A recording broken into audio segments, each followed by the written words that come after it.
This podcast is brought to you by Rebecca Cassells of the Rising Dawn series. Do you like violence? Do you like smut? Are you tired of the stereotypical novels of werewolf romance out there and want something a little bit different? Then pick up Sparked Revolution, Book 1 in the Rising Dawn series by Rebecca Cassells. Available on Amazon, in Kindle, and paperback.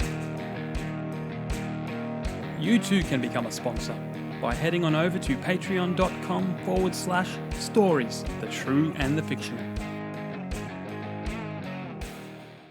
Hello guys, and welcome to another episode of Stories, the True and the Fictional. Guess what? It's another interview, another guest. This one's pretty secret. But for now, Ryan, how are we? Living the dream, my friend, living the dream. Still constantly living the dream every day. And very excited to have another interview. Feels like we've been doing interviews non-stop, and that's just the way I like it.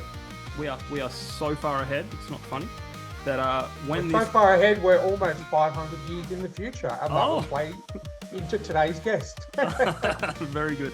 Well guys, it's big, it's huge. My book, Ancora, is out now. Not at the time of the recording this, but it's when you're watching this, when you're listening to it on podcast, go grab my sci-fi, fantasy, supernatural novel. I hear people like it. I'm guessing that because, I haven't heard it back from my ARC readers yet. But anyway, check out our sponsors, Rebecca Cassells, Martin Kearns. Rebecca Cassells for the paranormal romance, all the werewolves and characters modelled off Henry Cavill. Martin Kearns for your urban fantasy. And yeah, let's bring in our guest, V.E. Huntley. How are we today? I'm well. I'm very well. Thanks for having me.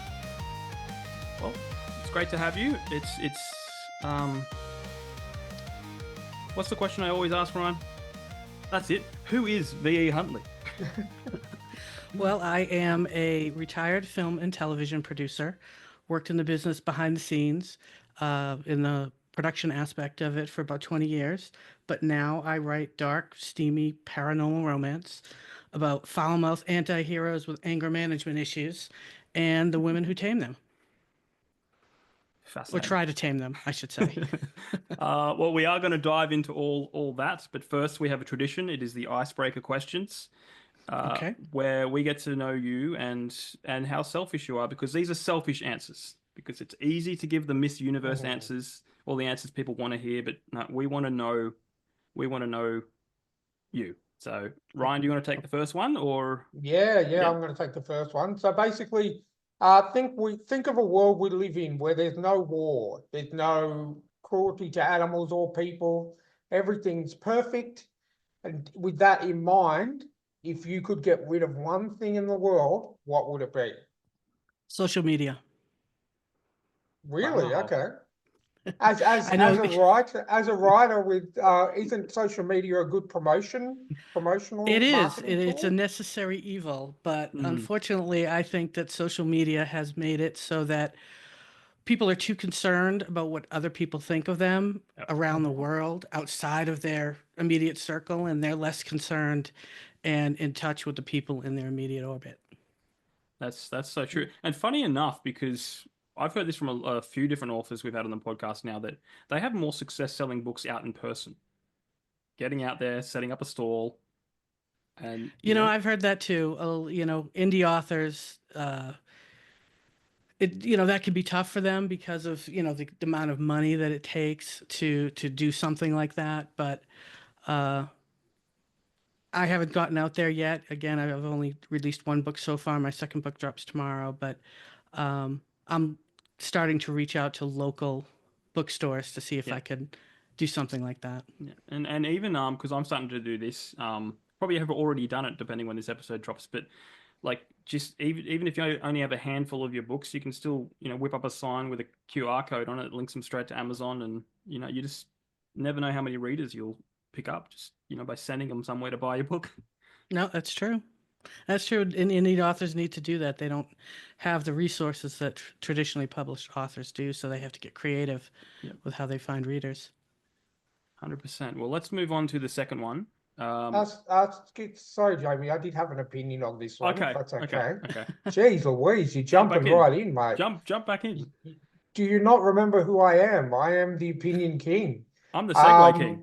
Can I Yeah, just look, say I I love can. your accents before we go any Oh, further? thank you. What accents? I don't know. No, because we're very well-spoken Australian people, and we're not like some of our bogan counterparts who tend to take the accent to the extreme. But no, I appreciate that. We do try. But I can definitely agree with you on the social media front. I used to be I see me and Jamie used to play in punk rock bands. So I used to be the promotional guy for my band. So I was on social media, you know, 10 hours a day minimum, trying to promote stuff, trying to, get gigs and get people to the shows. But I think over the last 5 years, I've tended to, I don't really post anything on social media. And I think as you grow older and you see the kind of content that's going on nowadays from the younger generation, I think it's actually, it does make me cringe quite a bit. And I Yes. have considered, getting rid of social media altogether. But yeah, it's just so much worse than it's just so much worse than what it was 10 years ago. Well, I think people, when they can hide behind a phone or a tablet or a Mhm. computer screen, it's almost like they feel entitled to just say whatever the Yeah. hell they're thinking at any given moment without any regard to anybody else. And that's what I think, Mm. unfortunately, social media has done.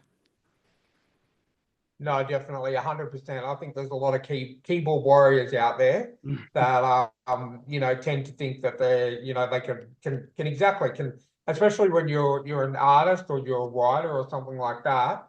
They feel like they can just trash your work without any repercussions.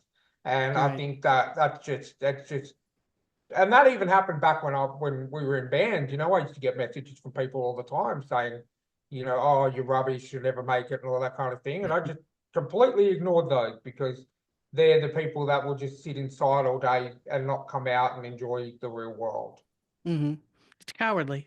Yeah. Yeah, 100%. So I definitely agree with that answer. If we could get rid of social media, I think that would be a good thing. Let's ease into the next one. What's something on your bucket list? Visiting the pyramids of Egypt. We've had that a few Okay, yeah, times. We've had that a few times. yeah. Yeah, if I didn't do what I did for most of my life or even wasn't, doing what I do now, I would have been an archaeologist. I've always been fascinated with Egypt and the pyramids, and I've never been, so. Nice. Yeah, I think no. I think that's really good. I think especially, I've got my I just to let you know, I'm in a wheelchair, so I have a support worker who comes and takes me out once a week or twice a week, to do errands and go out in a bit. And he's actually part of a charity, a vice president on the board of a charity who they build orphanages and all around the world. And he's recently just come back from a trip to Egypt. He is Egyptian himself. Mhm. And he goes to the pyramids every single time he goes over there, and he says every single time he sees them, he's just in complete awe of the history and of the magnificence of the structures themselves. So I definitely would like to see that in the future too. Yeah, I think I might have been Egyptian in a past life. Oh, that's awesome. No, I definitely think I can see why a lot of people do want to go and see the pyramid because I would like to know how they were made. Yeah. To be honest with you, a lot of people say, oh, it's aliens, and a lot of people say, no, it was just, a lot of hard work over a lot of years.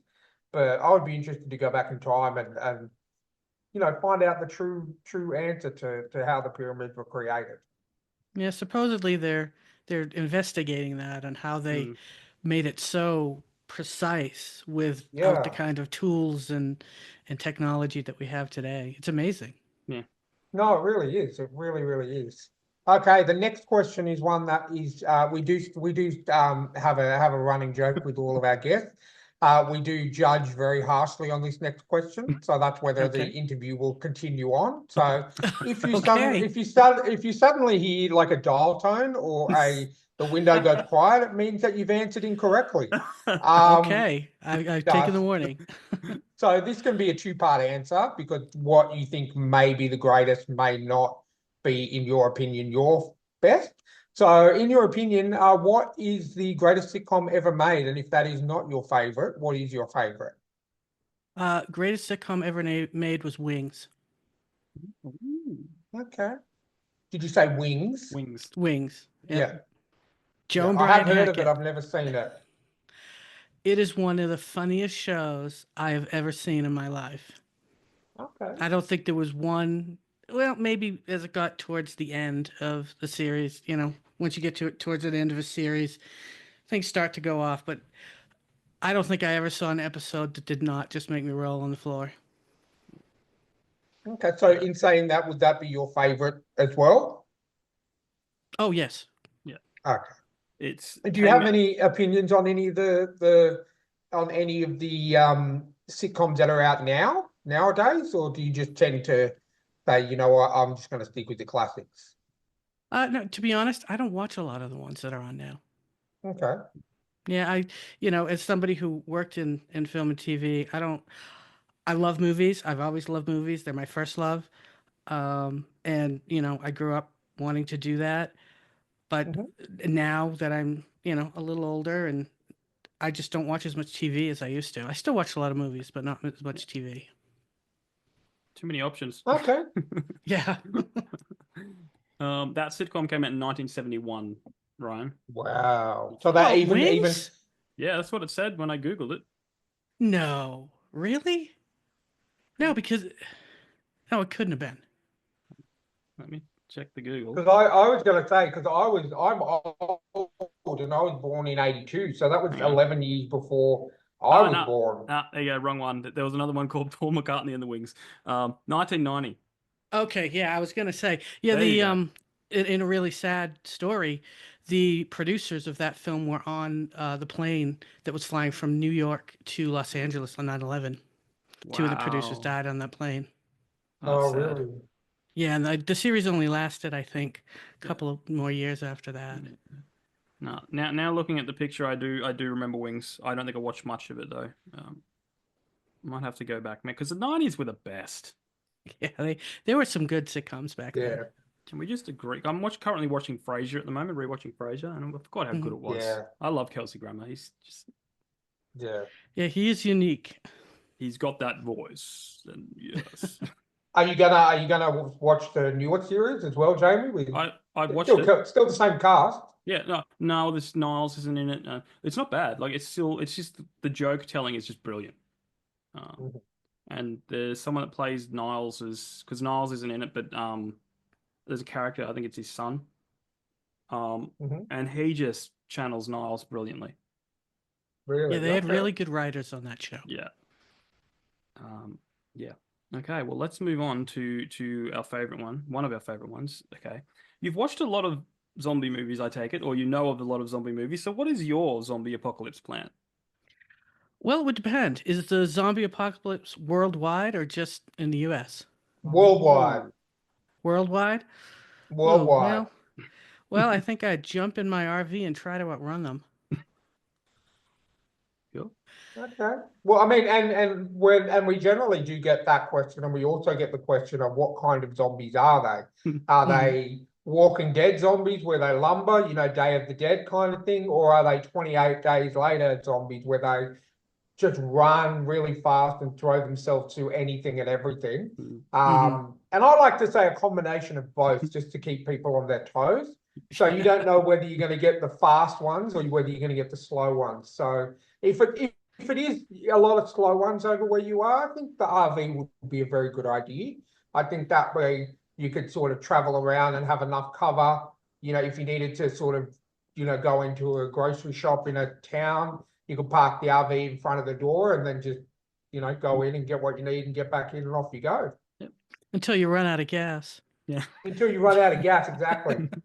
Exactly. So maybe you would move over to a Middle Eastern country or something where all the oil is, where they produce all the gasoline that they charge, make us pay $1 trillion for every time we fill up. Well, an island wouldn't be a bad idea because if you could get onto an island and get rid of Yeah, the zombies that are on it, then you could live pretty well, maybe.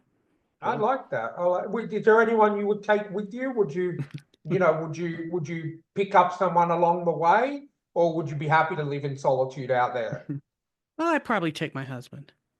Probably. Oh, I'm sure he's happy. Probably. I'm sure he's happy to hear that. At least into consideration. I Yeah. know my wife would probably say the same thing. She'd probably take me only because she can't drive. I think if she could drive, she probably wouldn't take me. So I think that's a sufficient answer. Yeah. It's a safe one. Exactly. All right. For the last question, and this is although Jamie, we say every question's our favorite, but this is my favorite question. It used to be Elon Musk, but seeing as he's got a lot of power and he's almost collected all the Infinity Stones to become Thanos, we decided to change it to Bill and Ted. So Okay. Bill and Ted arrive in front of you with their telephone booth time machine and go, "Whoa, Rufus has asked us to take you on a test drive of the time machine. So where do you go?" I want to go 500 years in the future. And hope Yes. there's all vampires and romance stories and stuff like that. Well, I want to know where we end up. Yeah. Yeah. It's I wouldn't do well in the past because I wouldn't do well without indoor plumbing.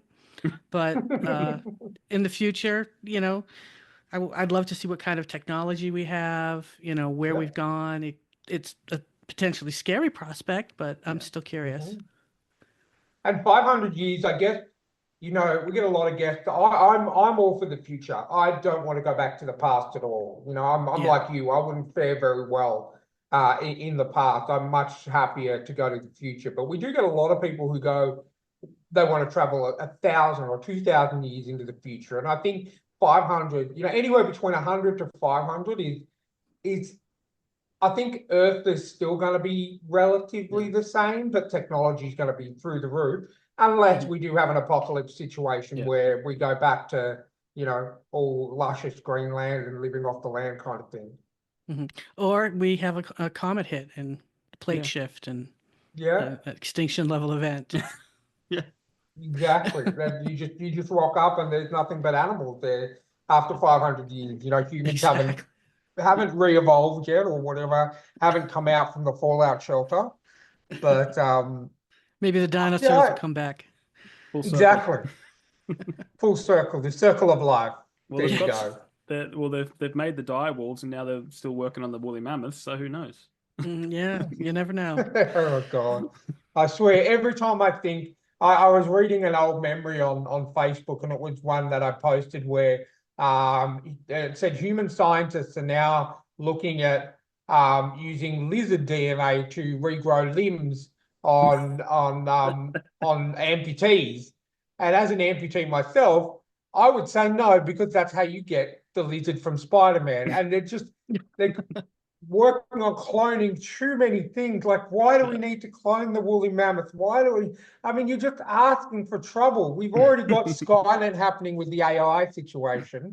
It's going to be Judgment Day before we know it, with Terminators and T-1000s. And now you want to clone woolly mammoths to start bringing back the dinosaurs for Jurassic Park? Seriously. Yeah, humans can't help themselves. They're their own worst enemy. Like, I get it with technology, like moving forward, every century needs to be a little bit more advanced than the last, and that's fine. But why do we need to? There's a reason these things are dead. Mm-hmm. We don't want to bring them back. Survival of the fittest. Oh, exactly. Yeah. But there's always stupid humans who are too smart for their own good and just want to use technology to bring back things that have been gone for a long time. How about you use those technology to, I don't know, cure cancer or something like that? That would be nice. But then, you know what? If we cure cancer, then the pharmaceutical company don't make any money with their treatments. So Yes. I honestly am one of those conspiracy theory nuts that I believe that cancer has already been cured, but the pharmaceutical company don't want to release a cure because they're making too much money off the disease. Hmm. Yeah, I would agree with you that. I'm not much of a conspiracy theorist, but that's one that Makes I sense. think you might be right. Mhm. You Yeah. think with all these movies, like we make them as warnings, don't do this, but then the scientists take it as a challenge. Hmm. Yeah. Yes, exactly. Well, wasn't it I Am Legend they were the ones that actually did come up with the cure for cancer, but then it just Yeah. turned everyone into vampire kind of things. Yeah. Yeah, there you go. So, maybe, we need to do a bit more testing on that. But who knows what the government are doing? I mean, we're never going to know the full extent of what our government, or not our government, because our governments are just lazy, but like in the US government, you're never going to know the full extent of what goes on behind the scenes. I don't even think, your president knows the full extent of what's going on behind the scenes. It's No, it's, no. it's all the I'd absolutely love to find out exactly what's happening, behind the scenes in relation to curing things and creating things and all that kind of thing. I think it'll be very interesting. Yeah, from different people I've talked to, and I know people who work in the government. They're 20 to 30 years ahead of where what you see out in society and out in the world. They're 20 to 30 years ahead of that. Yeah. Yeah, I can definitely believe that. Well, the icebreakers are done. You've passed Okay. with flying colours. Oh well, thank you. I'm And glad. that I'm glad I didn't get the dial tone. excuse the pun. That was a reference to Wings. No. Oh. This podcast is brought to you by Martin Kearns and the Valor of Valhalla series. In the battle between two ancient evils, can one naive young man become the last hope against powerful creatures of legend? Beneath the Veil is the gripping first book in the Valor of Valhalla dark urban fantasy series. If you like reluctant heroes, infernal myths, and bloody epic clashes, then you'll love Martin Kearns' formidable foray into the unknown. So head on over to readkearns.com and grab yourself a copy of Beneath the Veil today.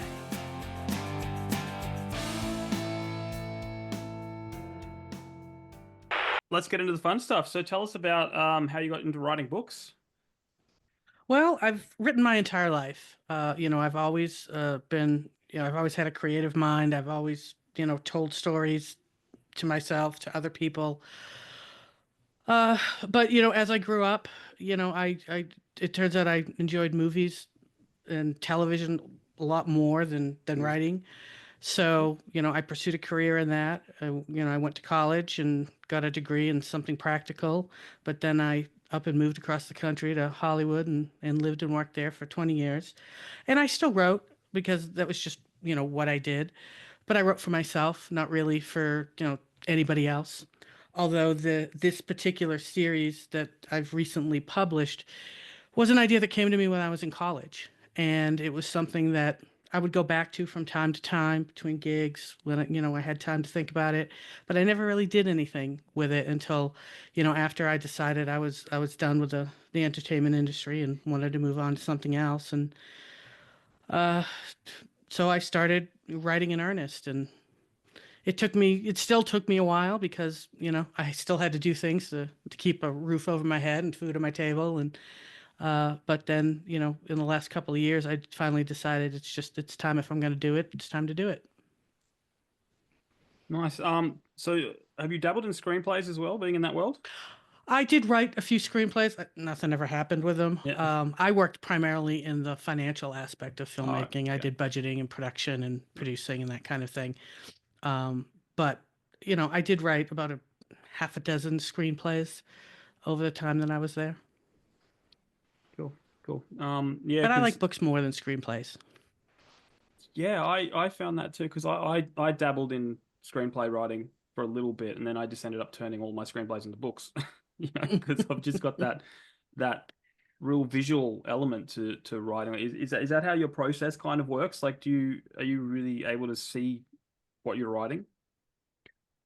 Yes, I can. And I'm more of a pantser than a plotter. So, I'll come up with an idea, or I have an idea, and I'll break it down, and I'll plot it a little bit. I'll outline, kind of what I want, but then I'll just sit down in front of the computer, and I let the characters write for me, but I can see it. I can Yeah. see all of it, in my mind as I'm writing. Yeah. So have you fan casted all your books yet? Have I what? Oh, Fan casted them? Like going, who would play this character? Who would play that character? actually, I do. I have because I have to see, and again, maybe it's because I did work in the visual medium of film and TV, that I had to know in my mind who they look like. Yeah. Even though I didn't necessarily base them on that person. I would come up with a physical characteristics, and then I'd say, okay, who does that look like? Yeah. And one of them, actually, you mentioned Henry Cavill earlier. One of the characters in my book, Henry Cavill. I love Henry Cavill. Yeah, I we put all him in do. every single one of my books if I could. There's what do they say? There's two kinds of people: people that love Henry Cavill and people who are lying. Oh yes. Yeah. I was heartbroken when they dropped him from the Superman series. Oh, tell me about it. Yeah. Yeah. He was. He But just. in saying that, we then got about 30 seconds of Henry Cavill as Wolverine in Deadpool and Wolverine. So that was kind of a little bit of a, Yeah. took the edge off. Oh, I haven't seen that yet. Oh, you Oh. need to. Sorry, I've just spoiled it for you. Yeah. Oh, I was- no. that You was- make me want to see it even more. I it's- wanted to see it anyway, but I just hadn't gotten around to it. But now I think I'm going to have to go find it and stream it. You got to do Oh, it. I've watched it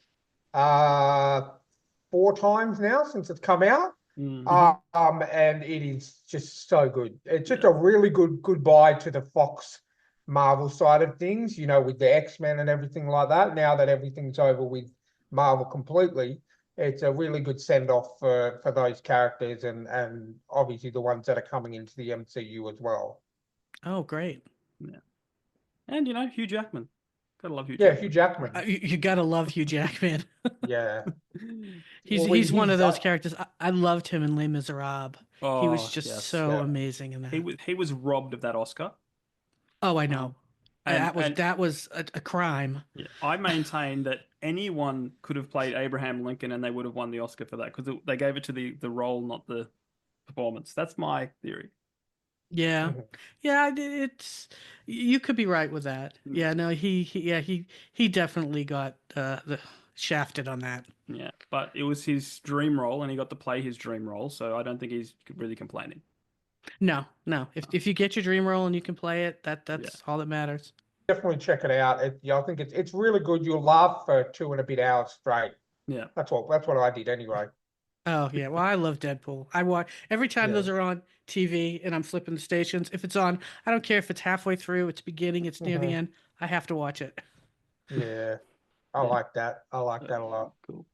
Well, let's dive into your series. Give us the breakdown. What is it about? Well, the Bloodstone Legacy series, Bloodstone is actually a drug it is created, derived using vampire blood. And what it does is it cures all human disease. And it was originally released in the early 21st century. But here we are now, 500 years in the future. And, as a result of that drug being released, vampires were, exposed to the world and eventually, took over the world. But so now the world is a environmental utopia, but it's a societal dystopia. And vampires rule. They live in dome cities that are half above ground, half below ground. And humans are slaves. They're used for blood, labor, and sex. That's it. And the story follows the fiercest vampire commander in the world. He's the most notorious, most feared vampire commander.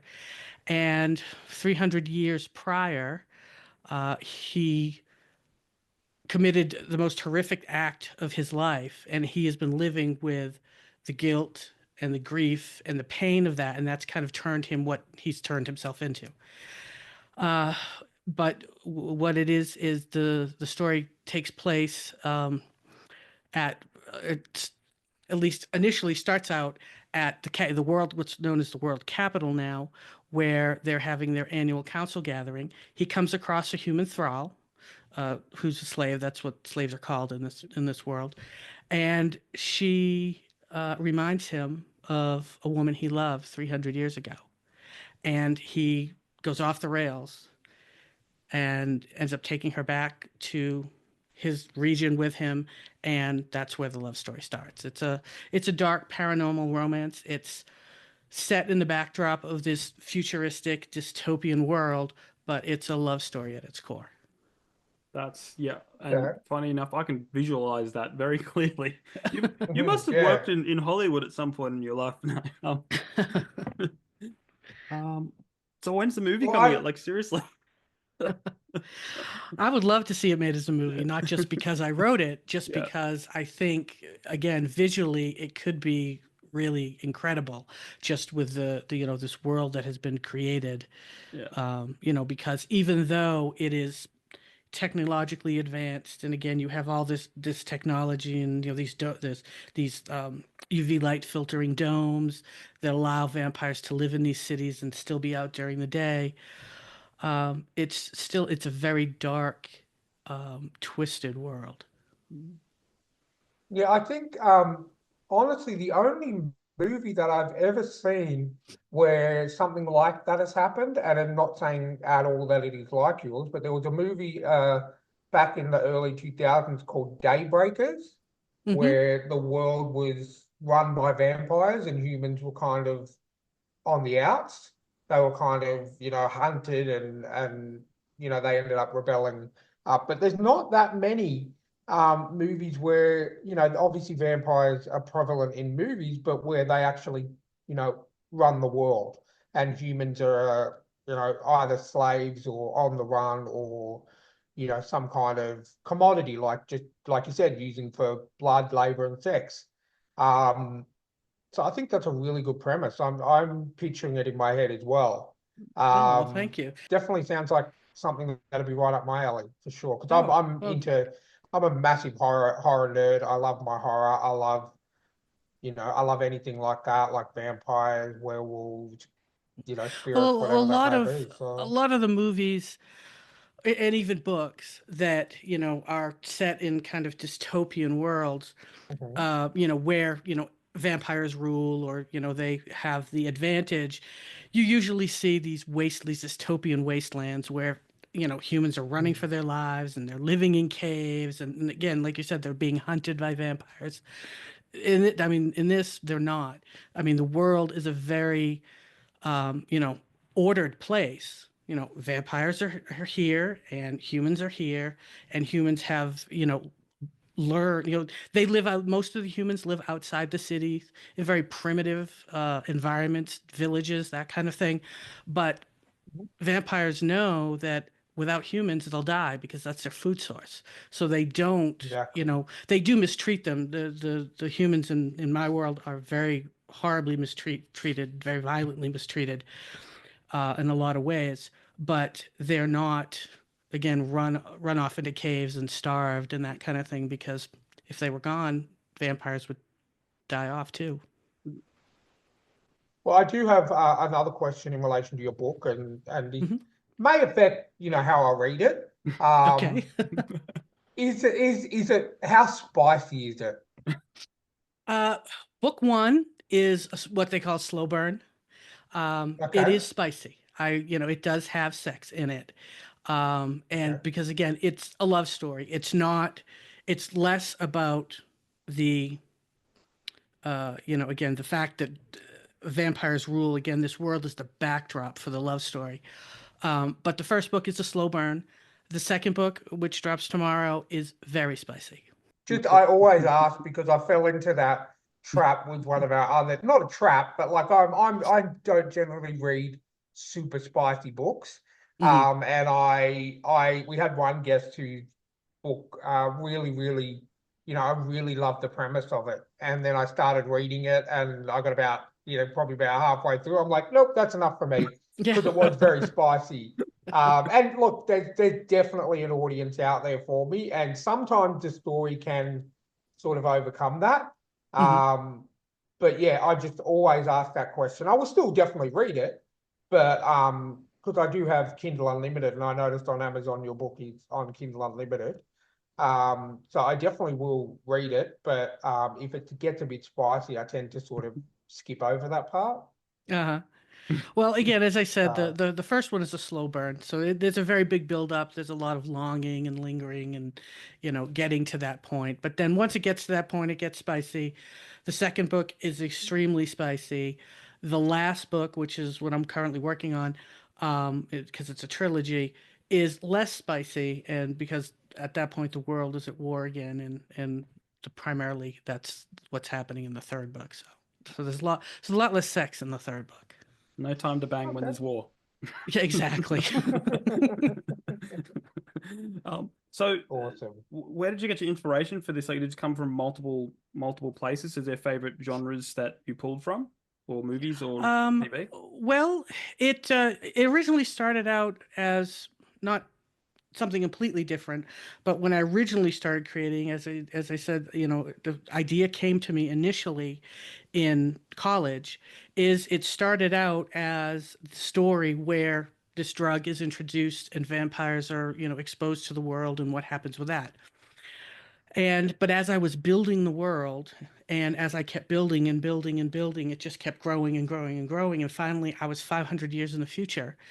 And I realized at that point that that was the more interesting part of the story, is not necessarily what happened with them being exposed, because we've seen that 100 times.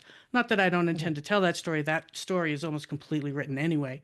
I'll go back and release a prequel at some point, but it was much more interesting to me, like when you had asked me in the lightning round, or where where when would I want to go visit 500 years in the future. It was much more interesting after you got there what the world was like to me. So Well, that was another question that I had, because obviously, setting it in 500 years in the future, are you planning on writing a prequel for how it all started? So you've obviously got that in the pipeline. yes, that, as I said, that book, that's where I started, and that's the Mhm. story that I originally told, and that was also a trilogy, and that trilogy is almost completely written in itself Okay. anyway. So I'm going to put that out at some point, once this trilogy is finished, and I have some other books in the pipeline that I'm going to put out first. But I intend to go back and tell that story. I do drop little breadcrumbs here and there in this part of in this trilogy of how the world came to be the way it is, but they're just breadcrumbs that hopefully will whet people's Yeah. appetite enough to want to go back and read the prequels. Yeah, I think I love a good prequel, even movies. Yeah. Not X-Men Wolverine Origins or whatever. What is that? Let's say more like the Underworld prequel, the Kate Beckinsale Oh, movies. I uh, loved that prequel. hmm I think it was the third one or whatever. Yeah, because But I in feel saying that, Jamie, if we didn't get Wolverine Origins, we never would have got Deadpool, because that's where Ryan Reynolds fell in love yes, with the character, yeah, and he then wanted to make Deadpool. So even though it was a bad representation, yeah. we still got some good out of But they could have chosen not to release it, and he still would have fallen in love with it. Just saying. No, but I always feel like it's better to build a world and then introduce people to the prequel, like make people want to go back instead of Yeah, starting definitely. there. I just think it's a better way to hook people in. It's very Star Wars. They like George Lucas. Yeah. Yeah, That's what I used to say to people, that he started in the middle. I'm starting at the end.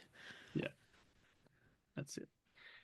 Love it. Well, Ryan, do you want to ask your favorite question of all? Yeah, Covers. yeah. So I was on Amazon earlier today in preparation for the interview, and yes, Jamie, I do preparation sometimes. Mm. I was looking at the covers, obviously on your website as well. You've got the covers there, but I love how what I love is when a series comes out, how there's the covers are the same but different, if you get what Yeah, I mean. Like you've got the continuity. same, yeah, continuity. You've got the same, you've got the same setup, the same, like what I'm looking at the cover for for Damnation now, and Mhm. you've got that emblem and then the eyes in the back looking, looking forward. And then for Atonement, you've still got it's a similar. I love the way that they're set up so that you can tell that they're part of a series, but they also obviously encapsulate what each book is about. So, did you design those and do those covers yourself, or did you contract someone to do that?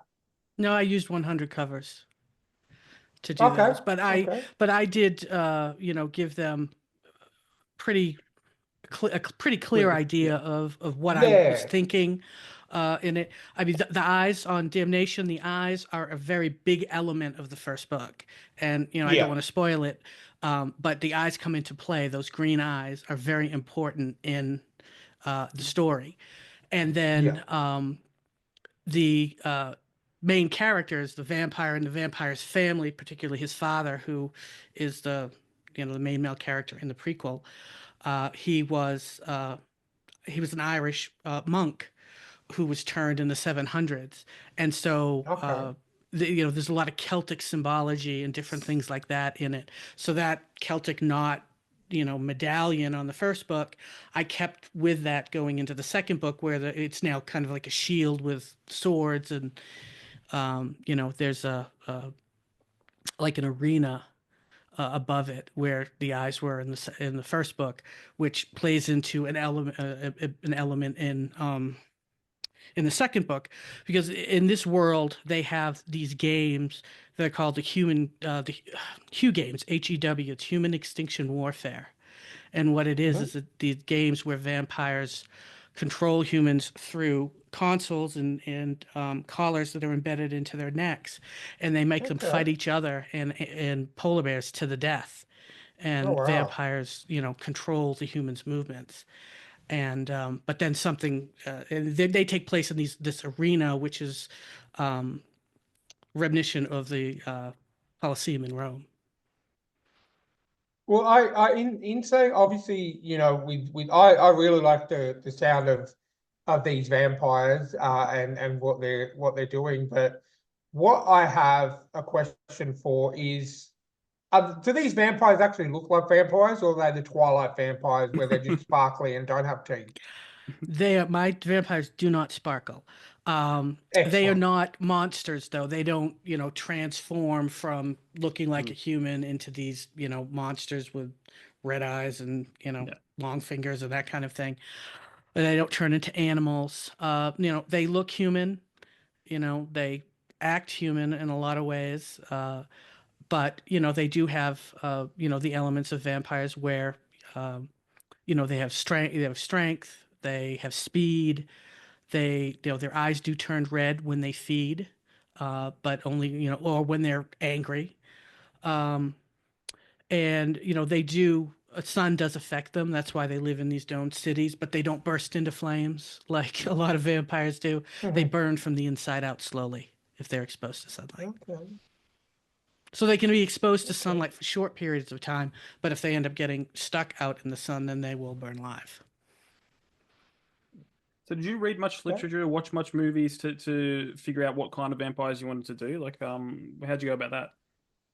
No, I mean I've always loved vampire Yeah. films. I've always loved Bram Stoker is Mhm. an inspiration for me in my writing. It was one of the I actually read it when I was a lot younger than probably a lot of kids read it. I was fascinated with vampires my entire life. I was actually terrified of vampires. I had this irrational fear of vampires as a child, to the point that I had to sleep with my light on, and my mother had to sit in Wow. a chair outside my bedroom door. I had wandered into the den one night in the middle of the night. I woke up and I was about 5, I guess. I don't really remember exactly what age, but I was around 5. And my father used to fall asleep on the couch at night. He'd be watching TV and he'd fall asleep on the couch. And that was back when, you know, after a certain time in the middle of the night on, the main networks, they just put on, these old movies. Yeah. And it was one of the Christopher Lee Dracula movies. I don't know which one. I can't remember that either, but he made a whole slew of them. Yeah. But it was on, and my dad was asleep, and I just sat there, peeking around the recliner and watching the movie in the middle of the night, and it scared the bejesus out of me. And all of a sudden, I was terrified. And like I said, I couldn't sleep. and I didn't tell my parents for the longest time, and finally I had to admit it. And then just one day, I got over it. This one day, I wasn't afraid anymore, and I was fascinated with them. And so I've always had a love of vampires since then. So in saying, obviously, you love vampire films and stuff like that, what would be your all-time favorite vampire film? Underworld. Underworld, okay, yeah. Yes, I like Kate Beckinsale. what Yes. Yeah, look, I just think I like the take that they have on that. Like, yes, they are vampires, but they still and I really like the whole age-old war between vampires and lichens.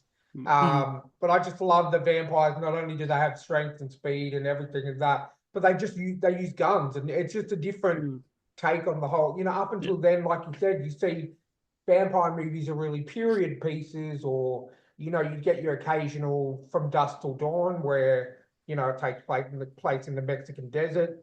But Underworld was one of the first real movies I remember where vampires were brought into major cities and the world, and it's just about the whole other world that we don't know about, the underworld, so to speak, and the war that they've got with the Lycans. I don't think I saw a bad underworld film in all five or six of them. Yeah, no, I agree. My world, vampires are really the only supernatural characters. There aren't, lycans Okay. or witches or anything like that. It's strictly vampires. But I do like that whole idea of, that kind of war between the different species. One thing that I did take, or one idea that I did take from actually the Underworld movies, because I don't remember seeing it anywhere else, is the idea of bullets that were infused with UV light. Mhm. In the future, there are bullets that are. What it is they actually, you know what? I didn't tell you the 100% truth. There are vampires, and then there are half breeds. Half breeds are half human and half Yeah, vampire, and obviously, then there's yeah. humans. Oh, But okay. they're not a different species. No. And the world military is made up of these half vampire, half human soldiers, so they don't have the same problem about going out into the sun because they're a half breed, so they don't have that problem. But they use these UV infused bullets that are infused with UV particles, in their wars with vampires when they have to take vampires down. So in your world, if it's not too much of a spoiler, how are the half breeds created? Are they just simply, a pure? Obviously, you got purebred vampires. I'm assuming that's when a vampire and a vampire mate, and they then give a pure vampire. Are half breeds? Are they just people who have been turned, or how does that work? Well, the original vampires in my series are vampires that were turned, that they were once human and they were bitten by a Mhm. vampire and they were turned. And at one point, the vampires could turn humans into half breeds, where it was the same process where they were bitten and almost completely drained and then fed vampire blood, but um, there's less blood. They're a vampire. In order to be made a vampire, initially, almost like 39% of your blood has to be drained, and then you're fed vampire blood. Because once you hit 40%, you exsanguinate and you're dead anyway. Yeah. With a half breed, only 30% of your blood has to be drained, and then you can be turned into a half breed. Now, in the future, because of the technology and the science that was, created or eventually created by the same company that created Bloodstone, there's a half breed breeding program where half breeds are made, and they're made in a lab, and then they're raised, and then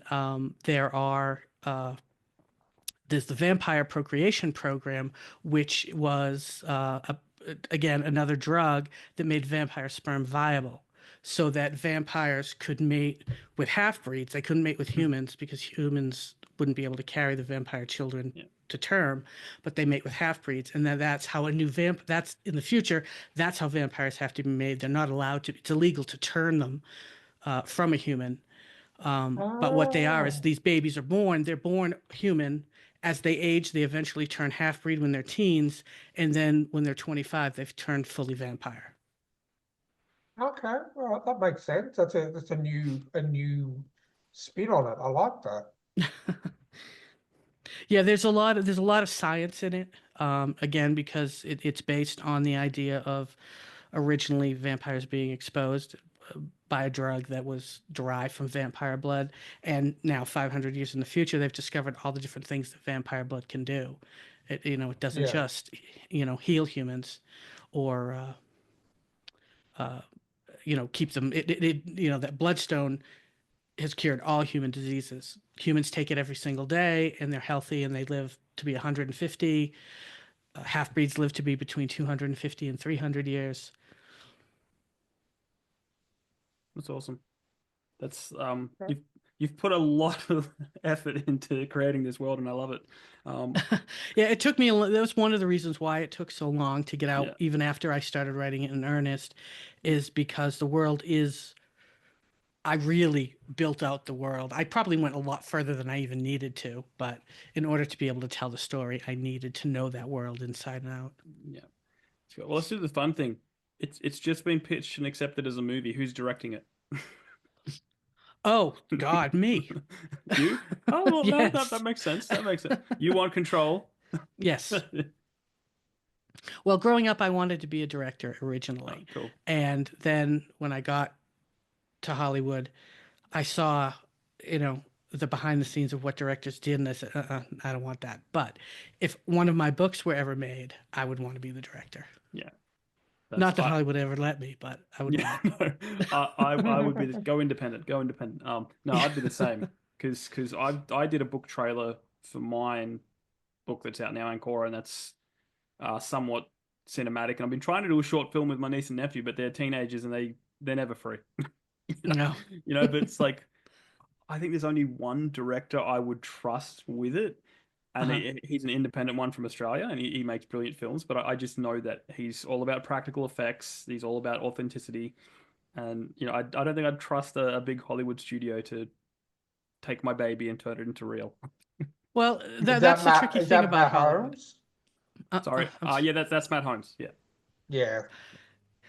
That's the tricky thing about Hollywood. It's again, and that was one of the reasons I ended up getting out of Hollywood. I worked in the independent world for a long, long time, and I loved independent film. It was hard, and it was, yeah, but you had the ability to be more creative. But yeah, but then in the later years, I started working on studio projects, and the more I worked with studios, the more I didn't want to work with studios yeah, anymore. They breathe down your neck. There's too much red tape. They take the creative control, yeah, and this is my baby. I want the yeah, creative control. yeah. Yeah. It's almost yeah.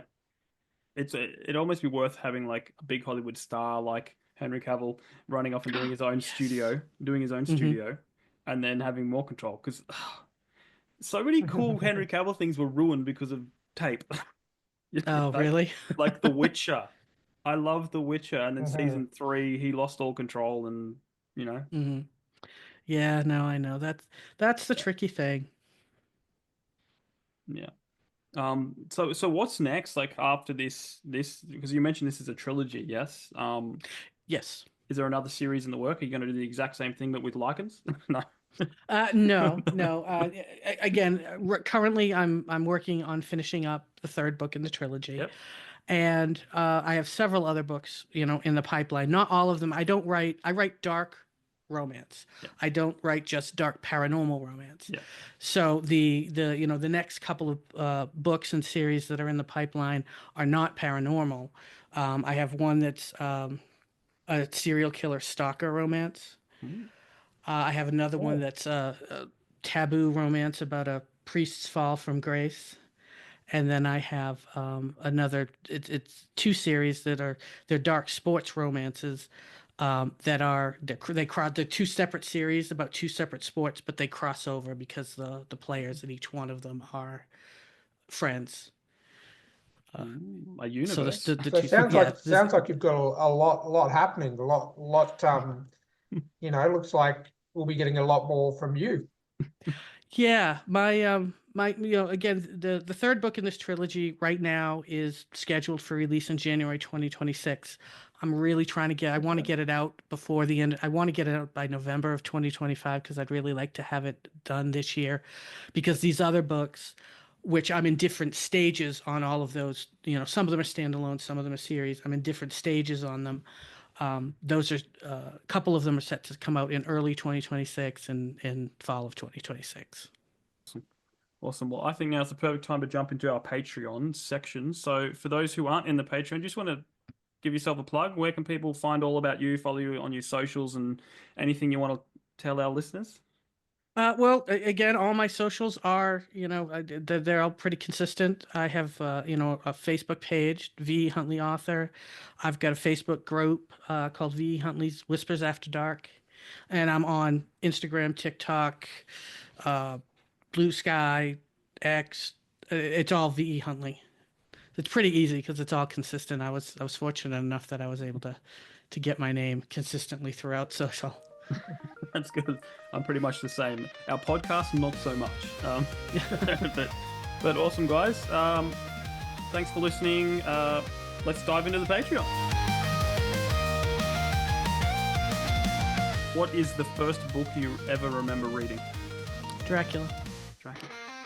I got it from the library, which was just down the street from my house. I walked there one day, and I was too young. The librarian wouldn't let me take it out, but I would grab the book, and I would go down to the kids area, and I'd hide it in another book.